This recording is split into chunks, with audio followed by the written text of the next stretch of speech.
Apakah Prof setuju apabila hari ini KPK dibubarkan? Saya termasuk orang yang menggagas berdirinya KPK itu dan mengamandemen Undang-Undang Tindak Pidana Korupsi pada tahun 1999. Kami pada waktu itu menciptakan KPK itu sebagai satu lembaga yang diberikan kewenangan-kewenangan luar biasa untuk memberantas korupsi dalam jangka waktu tertentu. Jadi sebenarnya kita tidak pernah terpikir KPK itu sebagai sebuah lembaga permanen, tapi dia merupakan satu lembaga ad hoc mengingat pada waktu itu aparatur penegak hukum dalam penanganan kasus-kasus korupsi seperti kepolisian dan kejaksaan itu tidak bekerja efektif. Maka kita bikin KPK diberi kewenangan luar biasa dan kita menganggap bahwa korupsi itu walaupun dia bukan merupakan satu kejahatan luar biasa, tapi penanganan terhadap kasus-kasus korupsi itu harus menggunakan cara-cara luar biasa. Sayangnya pada waktu itu kita tidak mencapai kesepakatan dengan DPR berapa lama sebenarnya keberadaan dari KPK ini.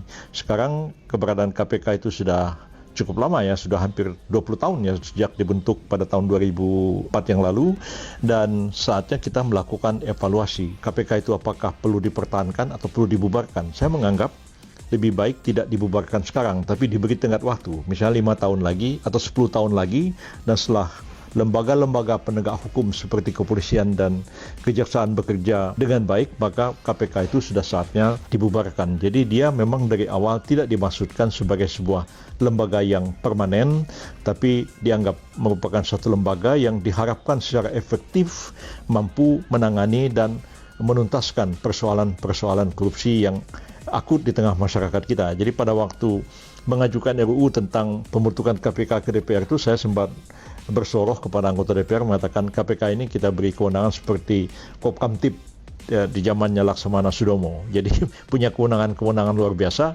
Mudah-mudahan ya dalam waktu singkat ya korupsi ini bisa kita selesaikan. Namun kenyataannya sampai hari ini korupsi bukan tambah sedikit, bahkan ada indikasi makin meluas, makin lebih banyak, dan kita perlu mengkaji ulang keberadaan KPK ya yang luar biasa itu sampai berapa lama dia diberikan tugas menyelesaikan soal-soal korupsi ini, lalu kemudian kita kembalikan penanganan terhadap kasus-kasus korupsi itu kepada lembaga-lembaga yang memang normal seperti kepolisian dan kejaksaan.